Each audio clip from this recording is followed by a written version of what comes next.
We're going to carry on this video with brain gains. I would like to call it like that. So basically, the effects of training and food on cognitive function. You know, a lot of people that we work with will predominantly rate ability to think well over just looking good.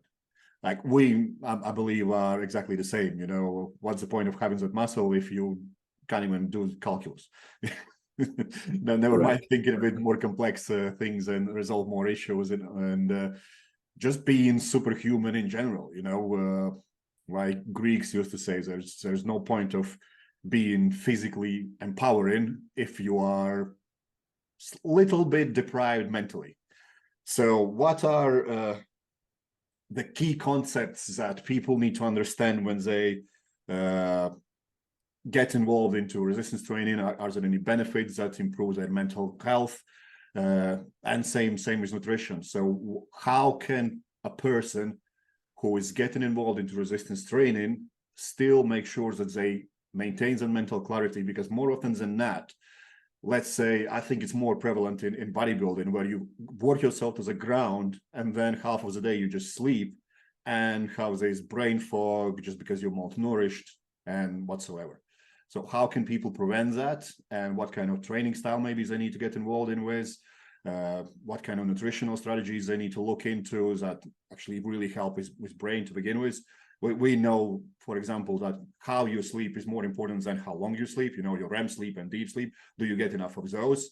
So same question I have for you is there specific nutrition that we need to get our brain going and whatnot, or maybe daily habits that we need to incorporate more often than not to make sure that we don't mentally decline as quick as we start to see? Because it's sometimes feel like there are so many cognitive misalignments coming up that were not so prevalent before. And maybe there is something to do with the lifestyle people have now. Maybe they have changed their nutrition because we know everything is extremely processed now, or maybe it's just lack of activity. Yeah, no, those are all great questions, because everybody, everybody kind of understands, hey, exercise is good for you, right? Exercise is going to be healthy for you in terms of muscle retention as you age and quality of life as you age.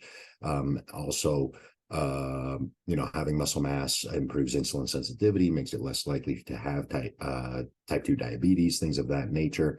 But at the end of the day, the things that most people are going to want to really understand as they age is, does exercise really prevent me from getting things like Alzheimer's, Parkinson's, neurodegenerative diseases, ALS, for example, which is a neuromuscular type of situation. So the short answer is exercise alone will not do that. Now, there are people out there, doctors, things of that nature, that will try to convince you that exercise alone can prevent or delay these things. And I'm just here to tell you that that's not true. That's why me and Juris talk and conduct our business the way we do. It's not just about getting you to go to the gym and work out. There are other aspects that are more crucial to living a long, healthy lifestyle that includes being free of neurodegenerative diseases. Okay. So, for example, we know, and even science has elucidated this in a few studies, is that Alzheimer's is actually a type of diabetes. They're starting to call it a type 3 diabetes, where it's diabetes specifically in the brain. Okay. So if you've been paying attention to some of our previous episodes, you can quickly understand that, or at least hopefully you understand that this probably has to do, this disease, Alzheimer's, has to do a lot more with things around insulin sensitivity, or the inability to control brain chemistry, blood sugar, and brain chemistry, insulin. And that would be the right line of thinking. Like we elucidated, we have a specific episode on type 2 diabetes. And the crux on that was, there's exercise involved there, there's some eating involved there. But the big thing that I talked about in that video was blue light at night. That's when we introduced the concept of some blue light blocking glasses, or a red light therapy box, or red lighting, dimming your lighting, that sort of stuff, getting software for your screen so that not very much blue light comes in. And the reason is for the same reason in that video. In that video, I explained how blue light at night raises blood sugar. It signals the body for activity. So blood sugar goes up, even if you haven't ate anything. When blood sugar goes up, insulin goes up. But the key thing is that it's done through your eye, right? And we also have an eye episode where blue light through the eye actively damages the eye and actively lets more blue light through. When that cycle gets started and goes on for decades, what you end up inducing is a high sugar, high glucose environment in your brain pretty much every single night, because this is where the problem is. It's not that blue light is bad. Blue light actually enters your eye naturally from the sun during daylight hours. The problem happens when we live outside of the daylight hours and what kind of light goes into your eye, because this is a new thing. See, people will quickly go, well, we've had lights for a long time, but you haven't had LED lights for a long time. You haven't had technology screens for a long time. That's and I think maybe a note that we need to kind of put it out is just shows how extremely adaptable human body is. It's not that it's bad that these things happen. They have to happen because you send signals that you're going to work, and so you need to have this energy available, but it's not needed at that particular time if you want to stay healthy. Correct. Because you're a diurnal creature, right? You got to remember, if you're telling me, if this is a consultation question, if you're telling me that you're a night owl, that starts to tell me we need a lot of work to do with your circadian rhythm. You are not a night owl. You are a diurnal mammal, period. That is who you came from. That's your evolutionary lineage. So if you're telling me that you're awake at night a lot, it starts telling me that you've short-circuited this thing, because remember, blue light actually happens during the day. You've been training your body to be awake at night by the blue light. And that, in the absence of red, infrared light, and the other spectrums of light like UVA and UVB from the sun, is what causes the damage of amyloid plaque, or most people just call it protein misfolding. And that's what starts to cause the onset of Alzheimer's. Okay. I'm just going to share a little you can just call it that things that when you are more active at night or more active in the morning, you can change that, but you have to put deliberate action into it. And why I say that, just because I went through that myself. I used to be full of energy in the morning, then do the most work in a day, and then at night I kind of phased out, so to speak. But when I went into university for 2013 till 2016, I was working 2 or 3 different jobs, training, going to university, staying up until 2 o'clock in the morning. So my brain rewired itself to be more active at night. And we have seen that in my blood test as well. You're like, anyone else's blood test will be like, dude, you're depressed. But my blood test is just showing that my body is adapted to that kind of lifestyle. Whereas now I have changed everything again. And I get out early in the morning and get everything, the heaviest stuff done early in the day. And then I'm still more like thinking clearer at night, I would say, just because I train heavy in the morning. But in the evening, I don't do anywhere near as much work on screens. I will do more work on just getting notebook out and writing or reading, something like that. Something that actually doesn't challenge me as much in sense of what you're talking about, these lights that can affect your physiology. Yeah, absolutely. So this is more of a provocative type graph. But at the bottom here, you can see Alzheimer's disease. This is in 1980. It was basically non-existent. That is its curve that it's followed, and it's now right in the middle.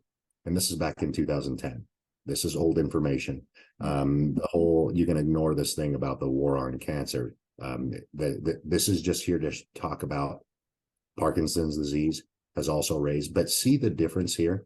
There's a big difference between, because a lot of people, we mentioned at the beginning, Parkinson's disease, ALS, Alzheimer's, this is a key graph, and I want to show it because a lot of people that talk about neurodegenerative diseases and want to sell you on, exercise is the key metric that you need to really bring up.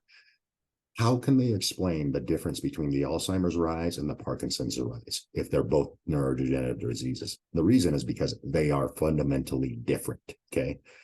Parkinson's disease has a lot more to do with dopamine, and Alzheimer's has a lot more to do with foreign artificial lighting out of the solar spectrum, okay? That is why in 1980, everybody started getting TVs. And then you see this huge spike right here, right? There's a linear curve, and then it spikes up again. That's in the late 90s. What happened in the late 90s? Wireless technology. Okay, wireless technology, but because remember, light is not just the light you can see, it's the light you can't see as well.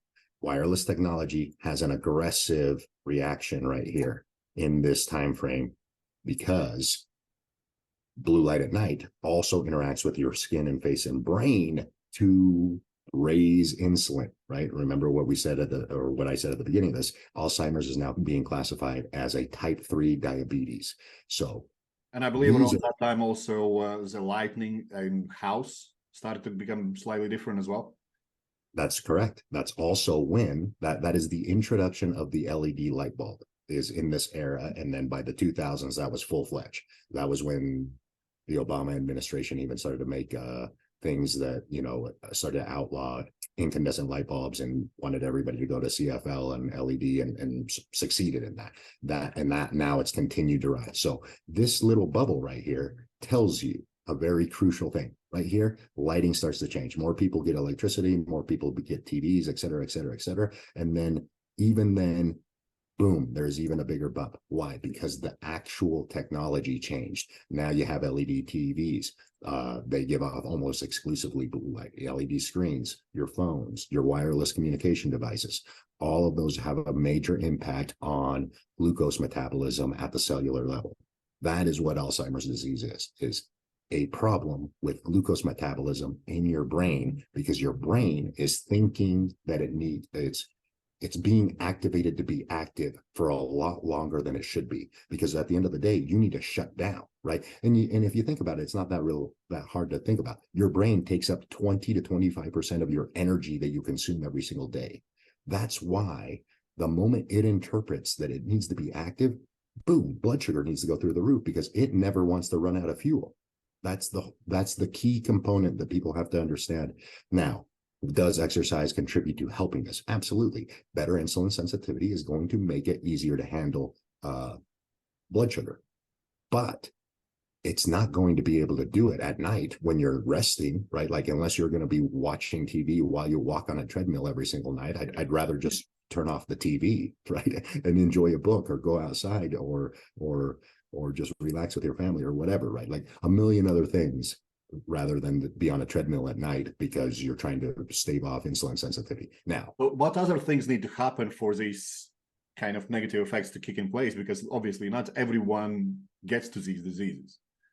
Correct. Other things will have to be protein misfolding, right? So raising blood sugar won't automatically cause Alzheimer's. It will cause an environment that is more likely to misfold proteins, and it's when those start to happen, amyloid plaque specifically, that's when you start to see Alzheimer's disease manifest. Now, and I'm glad you brought this up, right? So what is going to be the leading thing, or let's put it this way, what folds proteins, what misfolds and folds proteins correctly? Your mitochondria do, right? So now you're looking at this thing right here.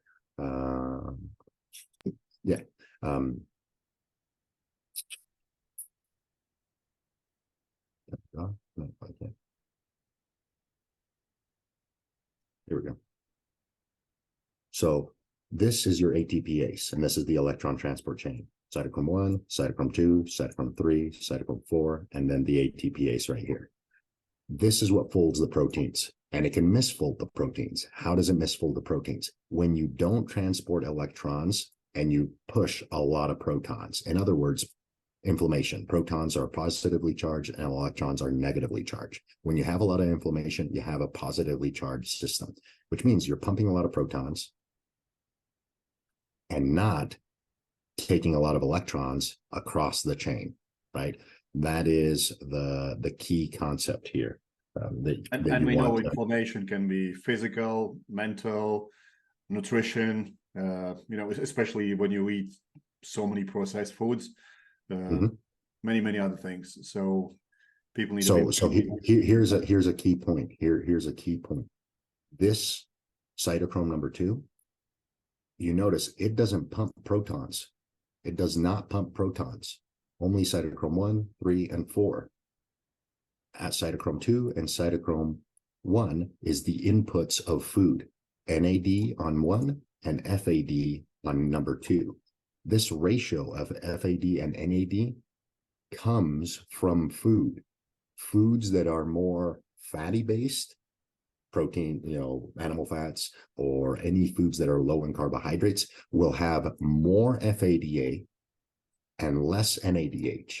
And foods that are high on the carbohydrate scale will have more NADH and less FADH. They don't have zero of one or the other. It's just a skewed ratio one way or the other. So if you think about this, if you eat a really high carbohydrate diet, you're going to be pushing a lot of protons on cytochrome 1.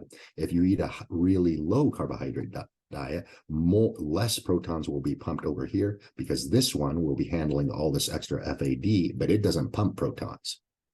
Your diet can influence your inflammation state and how electrons get transported around. It doesn't mean that low carb is good for everybody, because this ATPase under red light spins by itself. Red light alone will spin this ATPase and fold proteins correctly. So if you have a lot of red light, aka summertime, or you're outside a lot, this is moving, because this is I forgot to mention, this moves electrons out of this membrane and back down. It relieves inflammation. Okay, so red light therapy devices showing that they relieve inflammation. This is the actual biomechanical mechanism by the way they do it. They're taking all of this. Probably this is why we see people who spend time outside to suffer less from joint aches and things like that. Exactly, because they're getting rid of the extra inflammation here. So there's 2 inputs here. If you eat a lower carbohydrate diet because you don't spend very much time outside, because your ATPase is not spinning as much because you're not spending it outside, that will lower the amount that ends up over here. Or say you do spend a lot of time outside, your ATPase is spinning a lot faster, you can handle a lot more carbohydrates. What does that sound like? It sounds like eating to the season. When you're outside a lot and it's a lot sunnier outside, and you're eating a lot of carbohydrates because that's what's growing at that time, your system is set up to handle that. When it's winter time and there isn't a lot of carbohydrates growing, you're not going to normally eat those. So you're going to eat more fatty stuff, and you're going to pump less protons because your ATPase is not interacting with sunlight very much because it's winter time. It's a self-regulated system if you just understand the basics and then marry that with what happens in nature. It's interesting because I spoke to Tom Platz, which is one of the best bodybuilders who's ever lived, and he said he used to eat like interchangeably. He would have periods with high carbs and then periods with high fats, and he would always change it. And he said that he felt like that type of approach was the best for what he was trying to achieve, because he was eating always the same. His body would just not respond properly. So it was very interesting. Correct. And so there's that part with Alzheimer's, right? It's very, and even now you can literally just Google red light therapy for Alzheimer's, and they're starting to come out with devices that are called intracranial red light therapy. So in other words, they're sticking a device up your cranial cavity right here and shining red light on your brain to reduce these things, right? I'm telling you, you can do this for free every single year, even if you live somewhere where it's high latitude, by getting your head, your face, your skin out in the sun. If you are somebody like an executive, start changing where you do your work. Start getting a lot more of it outside. And that alone is a major change from what most people are telling you. And then you combine that with a good exercise regimen, and you start kind of hedging your bets on both ways. You're increasing your insulin sensitivity with the exercising, and you're reducing the onset of too much insulin when it shouldn't be happening, right? So you're attacking it from both sides. And then you want to get even more detailed. Now you start matching up your carbohydrate consumption with the amount of sunlight that you get. That'll vary throughout the year, unless you live somewhere, that's always sunny.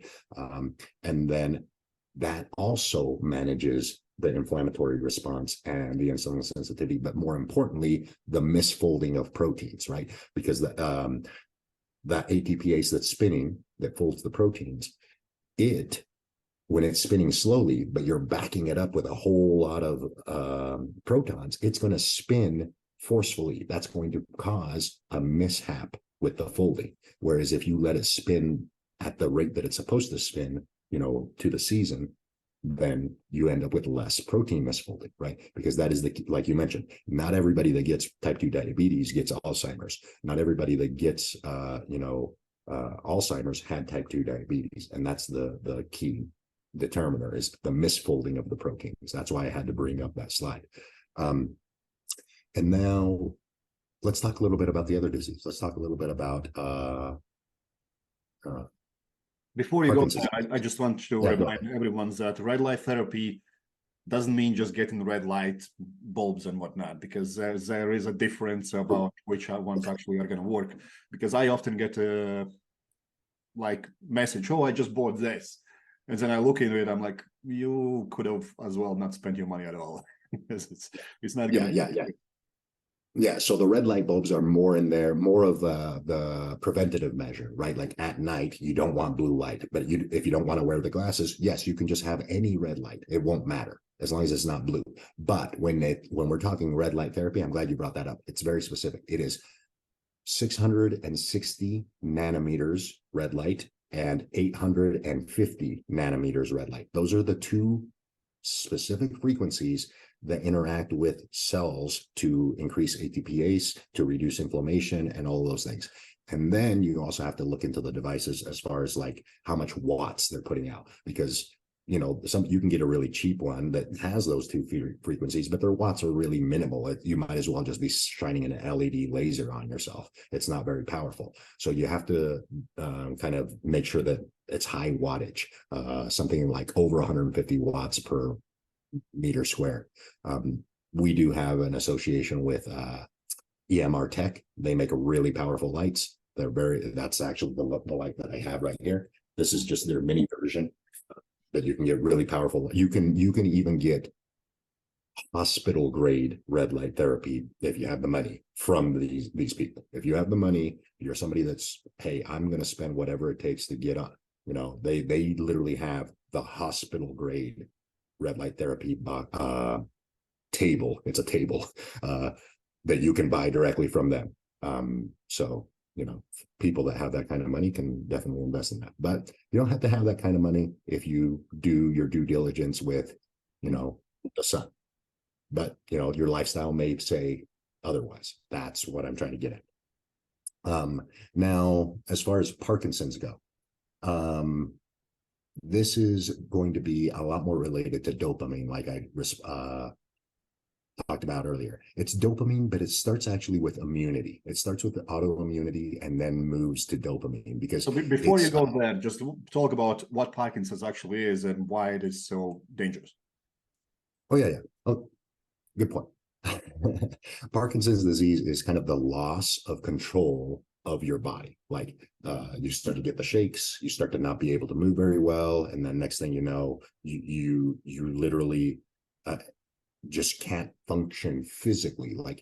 And even your thoughts are somewhat erratic, right? You don't quite have dementia, but it's almost like dementia that started in your body first, right? Like most people have. We sometimes can see a person who's still kind of sharpish, but they have this little tremor. Yes, that's the start of Parkinson's, and that progresses until they can't voluntarily move themselves very well. But they tend to have okay brain function, whereas dementia is the other way around. Their brain function goes wacky, but their body's totally fine. It's kind of like the reverse.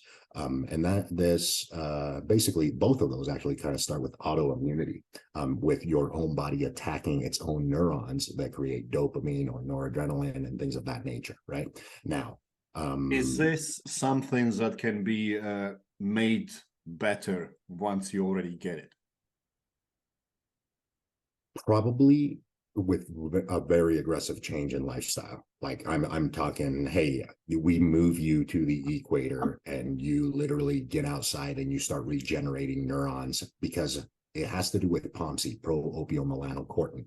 That starts to produce the right cascades for your autoimmunity to stop attacking its own neurons, right? That's what needs to happen first. Like, I don't care how much, BDNF and GDNF, brain-derived neurotropic factors or growth factors you introduce into a person with this disease, their immune system is killing those new neurotransmitters or old neurotransmitters. You have to stop that first. So you stop that by regenerating melanin first. So in other words, this person would need to get very, very, very tan right off the bat, as much as possible. And that starts to upregulate pro-opiomelanocortin. So I'm going to share again, one more time here.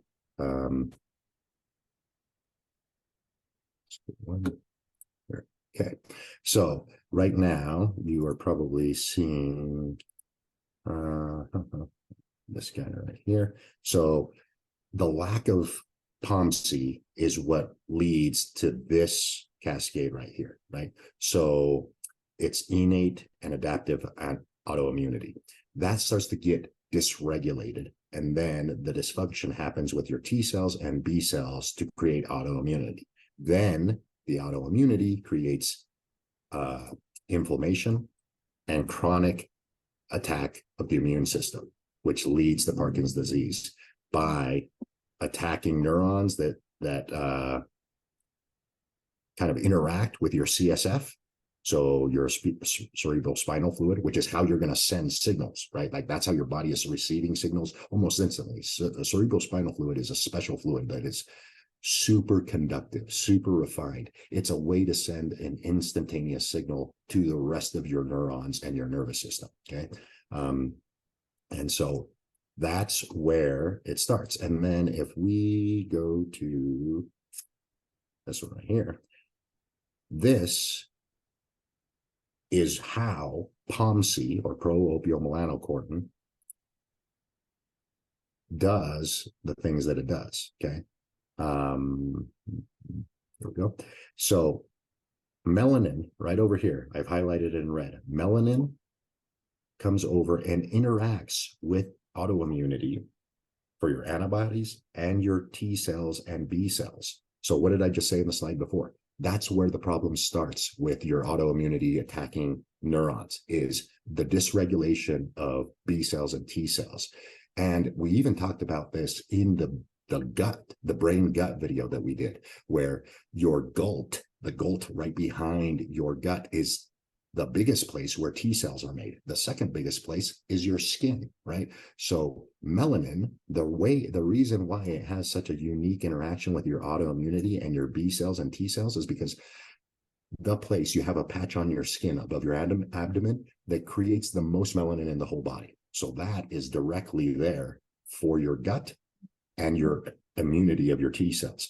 And the next part that creates a lot of melanin is obviously the rest of your skin. Where is most of your other T cells made? At the skin level, right? That's where it has the most interaction. And then over here, if we zoom in a little bit down here at the bottom, here we go. So these B cells and T cells, the autoimmunity is regulated by Th1 and Th2. If you look over here, you see Th1 is intracellular pathogens, autoimmunity, and pro-inflammatory responses. Th2 is allergic diseases. So between these two, that's ultimately tied to your autoimmunity, which is ultimately tied to your melanin and POMC production, has to do, I mean, you can basically come up with pretty much anything that starts as an autoimmunity response. Parkinson's is one of them, but also allergic diseases. Oh, I'm allergic to a certain food all of a sudden, or I'm allergic to, you name it, especially when it comes to food of any kind or skin of any kind. Like, hey, I put I go out in the sun. Here's a perfect one. I go out in the sun and I'm allergic to the sun. That means that this has been disrupted to a major degree if that starts to happen. Okay. So could it also be caused by eating same food all the time and never changing it? Let's say somebody goes, I'm just going to eat fish all the time now. And, you know, I would want to see the person who's ate fish and becomes allergic to fish. But and I mean, what I mean by that, let's say they're eating just tuna, nothing else. Yeah, So yeah, tuna, nothing else. or Absolutely, you're going to run into auto, and maybe not necessarily in that case. You'd probably just run into malnourishment. What I like to call an autoimmunity response to food is something like, here's a perfect example. I have a client who's literally allergic to watermelon. Okay, allergic to watermelon. Yeah, watermelon. She's allergic to watermelon, and that's as new. She's from the South. She used to eat a lot of watermelon, and then all of a sudden she's been living up north, eats watermelon, gets hives. She's like, how the hell does this happen? This is how that happens. This is what I'm talking about. It's not an autoimmune. So the tuna thing could happen, but I would, that would be more of like nervous malnourishment type thing. I'm talking where you normally would eat a food totally fine. Now you eat a food and it's not totally fine. It's like, what happened? What changed? It's your immune response of Th1 and Th2 that's dictated by melanin that's changed.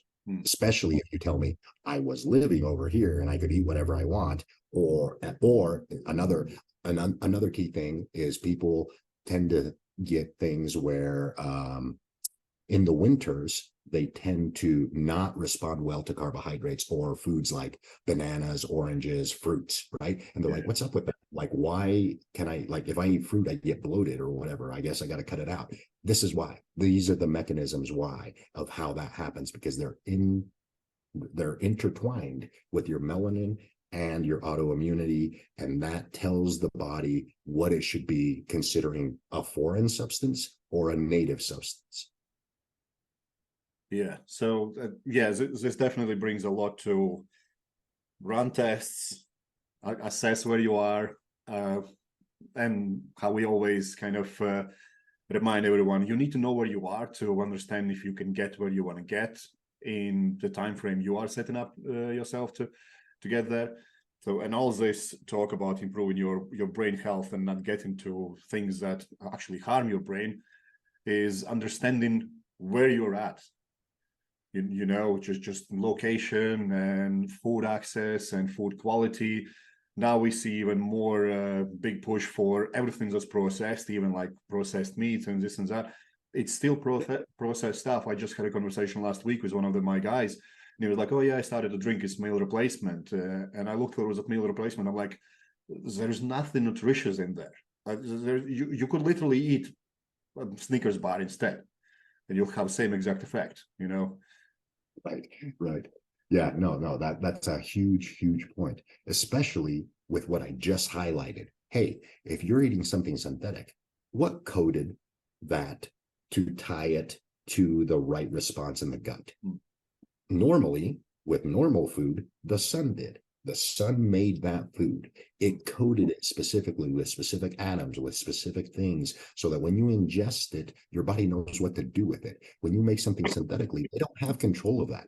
The major one they don't have control of is hydrogen. Remember the slide that I just showed about inflammation, right? What's getting pumped across the membrane? Hydrogen. Hydrogen's getting pumped across. So if you're synthetically making things that have more hydrogen bonds, or there was the big thing about, years ago, hydrogenated oils and how they're bad for you. Now you can start to understand, okay, if I don't have control of how they're making the food, think twice about putting it in your body, because it can cause more inflammation, right? It can cause lots of reactions there. Just think back to that slide of that electron transport chain and how hydrogen is what's being pumped across there. And if you synthetically make something, you don't have control of the hydrogen bonding network in that food. Normal food, real food, does. It gets controlled because sunlight controls that. Yeah, and we have also tried and tested it for thousands of years. Whereas all the foods that come out now, let's say Rice Krispies or whatever, they've been around for like a decade or tops, you know what I mean? Instead of steaks that's been around for forever, as humans been alive. Yeah, and there's one more key point that I wanted to add to the Parkinson's talk, right? So at the end of that, it starts with the autoimmunity, but then downstream, it also starts with lack of dopamine, right? So lack of dopamine brings us to the slide that I showed last time, where, hey, melanin can create dopamine, and tyrosine and phenylalanine with sunlight also create dopamine, okay? But once you've made that, right, you have a lifestyle that kind of involves that. Let's say you've gone past the baby steps of getting your lifestyle correctly. How do you augment that and always expand the brain instead of shrink the brain?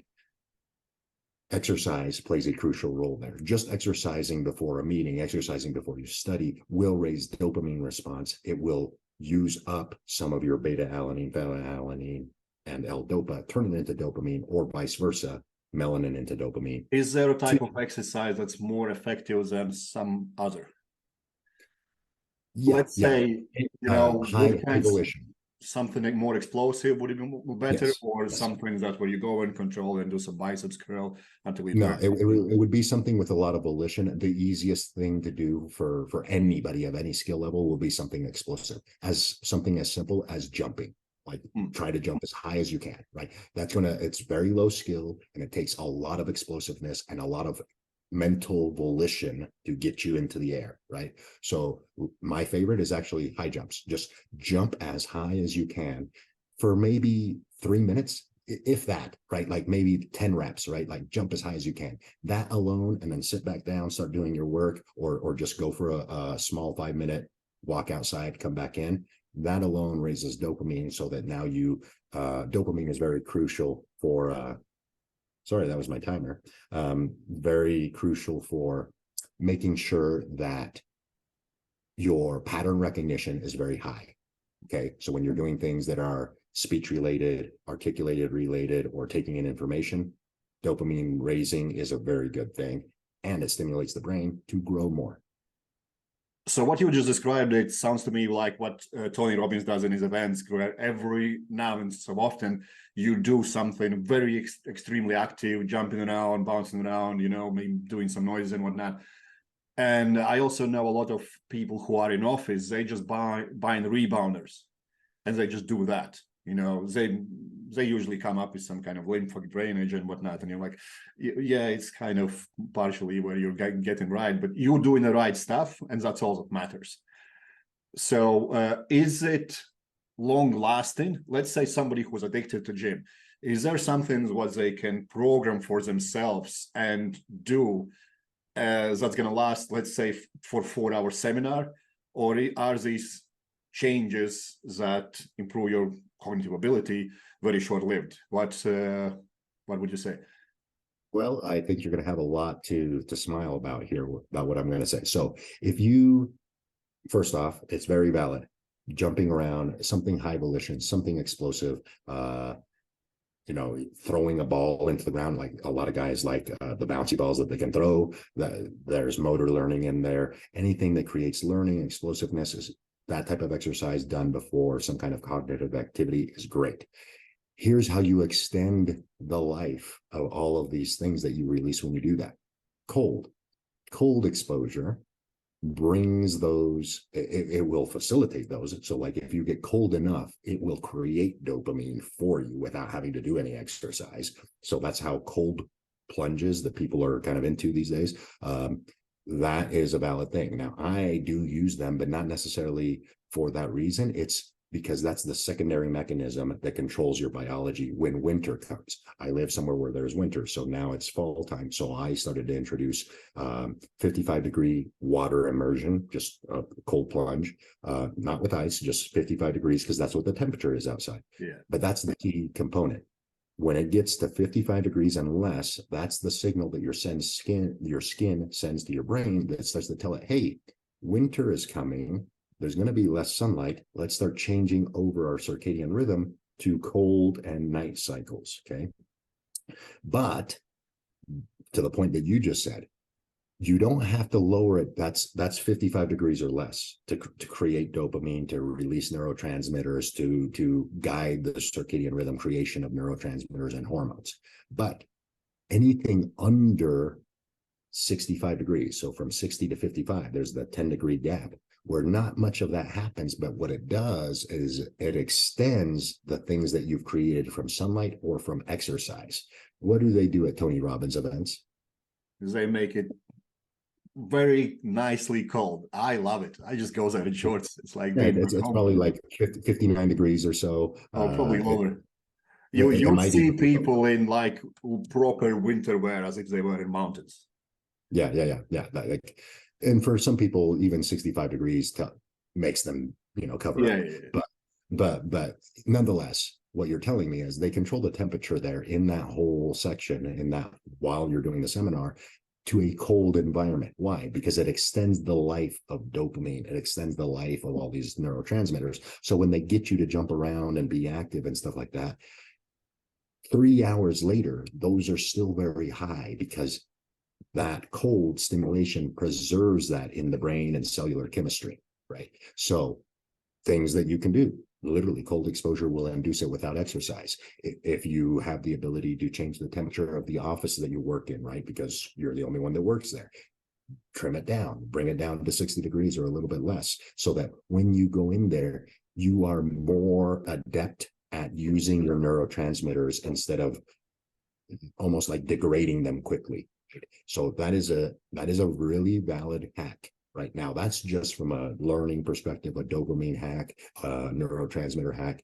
It also raises thyroid hormones and raises metabolism, right? So when you raise metabolism, you're more adept to be active. You're more likely to be like, hey, you know what? I've been sitting here for 5 hours of work. I'm done for the day. I'm going to go outside. I'm going to go for a bike ride. Your decision-making changes, right? And that's actually when you know that you're on the right track. When the things that you used to do that you thought were okay, like sitting down and just laying around and watching TV, are things that you're not choosing to do anymore. That's when you know you've started changing your lifestyle and your brain chemistry correctly. So for somebody who is not warm to cold exposure and whatnot, can they, let's say, devise a strategy that's less aggressive? For example, a little bit of cold water on their face and do some rebounder. Yeah. You can start with the basics there. A little bit of cold water on like if you're going to start with cold exposure, with the face is the best because it induces the mammalian dive reflex. And that is crucial for oxygen handling capabilities, which has major, how would I say, benefits to the electron transport chain. Because something we didn't talk about in that little slide is what pulls the electron across the electron transport chain to pump the protons. And remember, we want lots of electrons coming across the chain. Oxygen. Oxygen is the final electron acceptor at the other end, right before the ATPase. So the mammalian dive reflex actually shunts oxygen to your extremities the moment it gets induced.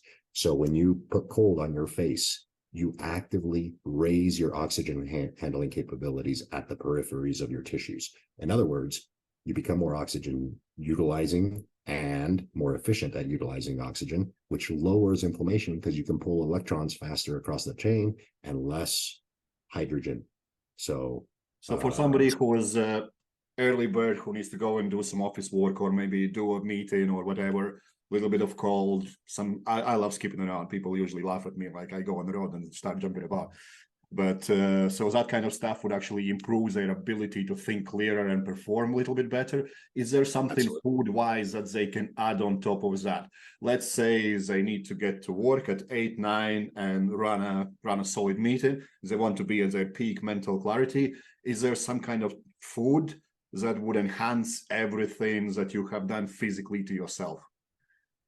Yes, I without a doubt. Especially if you're introducing a little bit of cold exposure there, things like medium chain triglycerides, MCTs. Okay, now a lot of people will go with the oil and stuff like that. You can do that for this specific thing, but you could also just use straight up coconut oil or cook your foods in coconut oil. Something simple that would be very effective would be 3 or 4 eggs, depending on the size of the person, cooked in coconut oil. Okay. And then you have something that's going to digest slowly, but provide plenty of protein. Any breakfast meat will do.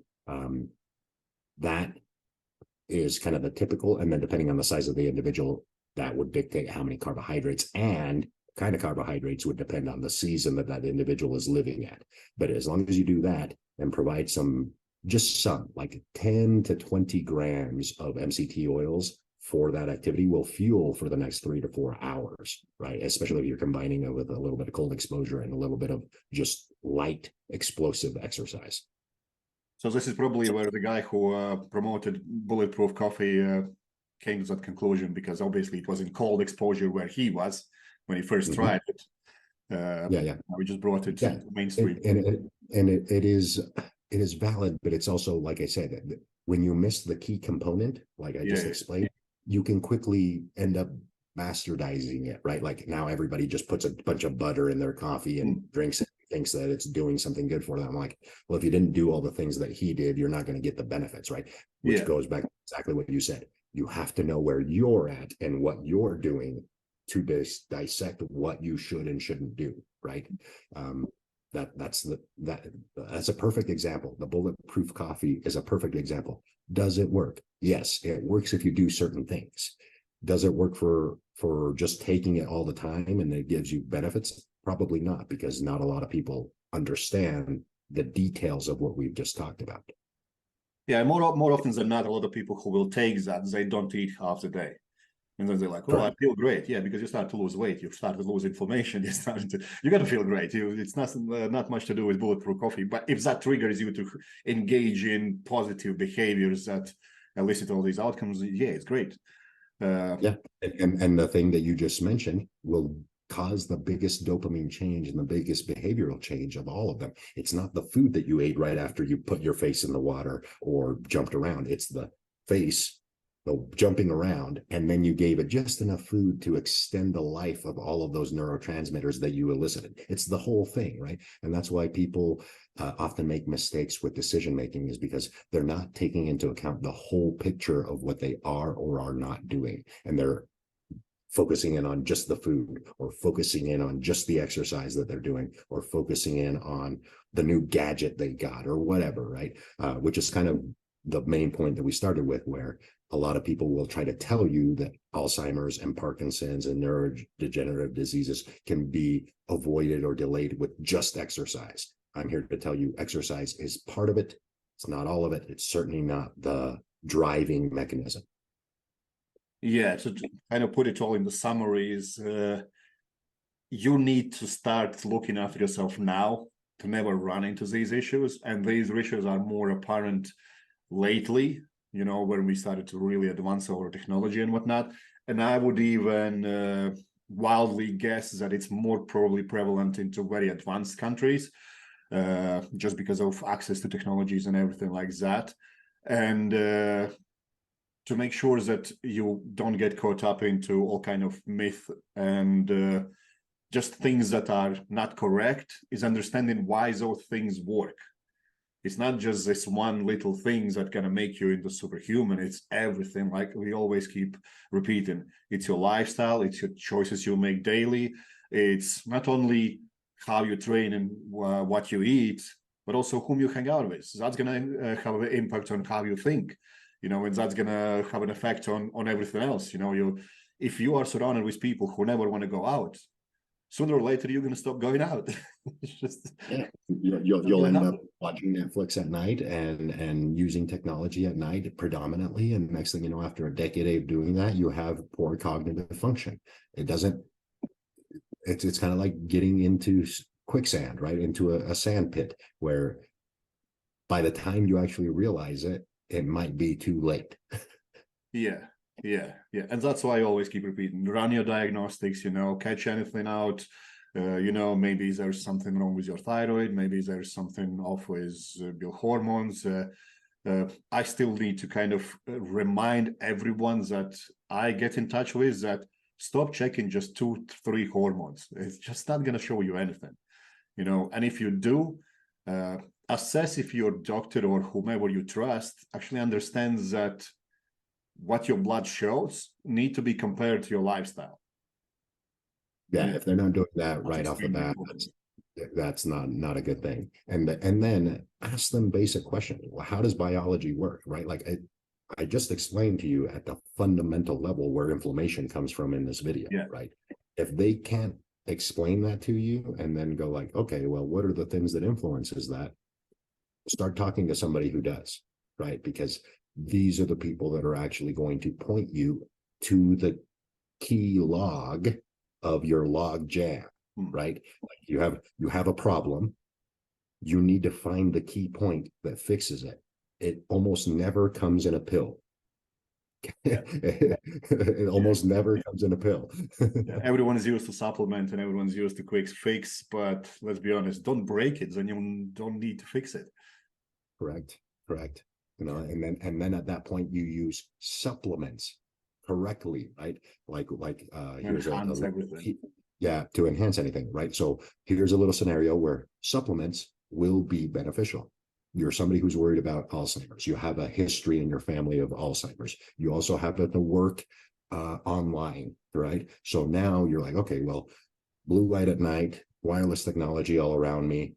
That is the thing that's actually going to drive the risk factors for Alzheimer's. What do I do about it? Okay, going back to all the previous episodes, all the previous information that we've put out for free, what do we dissect from that? Well, if you're around technology and blue light, the demand for DHA is going to go up. The demand for DHA going up means, okay, now I need to focus on fatty fish and seafood as my nutritional intake, but I don't want to stop there. Now we can supplement with fish oil pills on top of your fatty fish intake to make sure that we are always ahead of the demand of the technology and your lifestyle is putting on degrading your DHA in your eye, in your brain, and all of your cells, like we talked about in the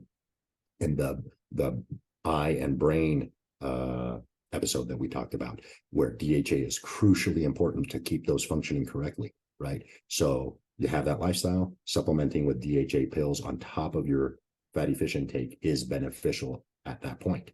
Now let's take it a step further. I mentioned a little bit about how sea vegetables like seaweed, kelp, and things of that nature, things really high in iodine, can help you detox from fluoride and help you detox from detox from fluoride is not the right wording. It helps clear fluoride out of the electron transport chain. So in other words, oxygen is normally the electron acceptor, and when it makes contact with the electron, it produces water. Fluoride is more electronegative, but it's way heavier than oxygen. So it takes up the space of oxygen, but it never moves out of the way. In other words, it kills the electron transport chain. That's why fluoride is not good for you, because it pushes oxygen out of the way and doesn't move and kills that chain. You want lots of iodine to get the fluoride out of there, okay? So the electron transport chain is extremely crucial, like I explained earlier, for functioning correctly. You want that functioning seamlessly to keep inflammation low, keep protein folding nice and high, and that staves off neurological diseases. So now taking something like a kelp pill, right? Like a seaweed pill, right? Like actual, they sell these supplements all over the place, and especially in Eastern countries, China, Japan, things of that nature. You can buy these off of Amazon. That is a very valid supplement for somebody who has this lifestyle predisposition to Alzheimer's, lots of technology use. They know about these things, so they're wearing the things, you know, getting some blue light blocking glasses, getting software for their screens and stuff like that. They want to supplement and take things a little bit further from the nutritional side of things. What can they do? Right. So there's a very valid point of sometimes you do want some supplements for certain lifestyles.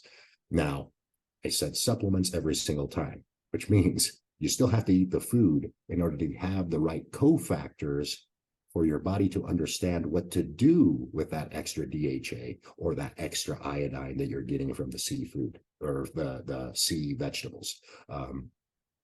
Those are important because the cofactors are like, think of it like flaggers, right? So they're the ones telling the body, hey, this goes over here, this goes over there, this gets integrated over here. If you just slam a whole bunch of omega-3 pills, you're only getting the omega-3. You're not getting all the cofactors that tell the body what to do with the omega-3. Eventually, your hope is that it does what it needs to do, but cofactors are important for these reasons. That's why vitamins and multivitamin pills haven't really panned out for nutritional deficits and stuff like that, because there's no cofactors. It's just the raw mineral or the raw vitamin, and they need cofactors to be uptaken correctly. And what you just explained is also the reason why myself and you are kind of obsessed with people being fit to begin with. You know, with stop just lifting weights. And I think there's misconceptions that, oh, you don't need to be fit as long as you do whatever. But that push of not doing fitness kind of training comes from predominantly bodybuilders who just abuse drugs to no end. And then they drop dead at 45, 50. And you're like, oh, sorry, dude, was that six-pack really worth it? I don't think so. No, definitely not. So, definitely not. And that's also kind of highlighting that what we are talking about is about improving you and being at your best, not being the leanest. Leanest is not healthy. It's just not. To turn it any way you want, competitive bodybuilding is never going to be healthy. But our body is extremely adaptable, like you always explain. It can do this, it can do that. You know, exposure to blue light at night, it will cause these physiological adaptations. It's not bad. It just shows that your body is really good at adapting whatever the hell you throw at it. Yeah, that's the best way to put it. Like, a lot of people think that these are diseases and that their body is broken. No, their body is adapting to the stimulus that you're imposing upon it. At the end of the day, this is probably what turns people off, this truth. Just about everything that you're experiencing has to do with you and you alone and what you do every day. The only exceptions to that is sometimes people outside of your control do things that affect your body, aka a cell phone company putting a cell phone tower next to your house, or somebody, you know, buying the lot next to your house and putting up a hospital or something like that, right? Like, those are things out of your control, but those are unique situations, but those are real. So I want to address those. But other than facts like that, most of the stuff that you are going to encounter health related are things that you're imposing on yourself. You just don't understand that your body is adapting to those impositions in a manner that's not favorable for your lifespan. Yeah, and we are here just to educate what we come across, how to make sure that you're not harming yourself, you're improving yourself. And to become a superhuman, it really doesn't take that much. You don't really even need to invest any money. You just need to change your lifestyle habits, and you can have massive improvements in your physical and mental health just from that. I have one of my friends who just started to do some grounding, and within 10 days, he was like, wow, I feel amazing. And I'm like, it didn't take you to do anything. All you had to do is just go outside, spend some time with yourself. Yeah, absolutely. And grounding is extremely powerful for donating electrons, right? Go back to the electron transport chain. If you get more electrons in there, I showed you how it happens from food, but you can get it for free from sunlight and grounding and cold exposure. Anything that has electrons, the ground and water has electrons. You get those donated for free without consuming anything. That lowers inflammation. It lowers inflammation because you gave the system more electrons to spin the ATPase faster, to remove the inflammation that your body pumped across the membrane. So that's literally how grounding works. You just got a lesson in physics of how it works. Awesome, David. As usual, thanks for your time. We can carry on for hours and hours of these things, but we can open up with another topic next week. And I'll speak to you soon. Awesome.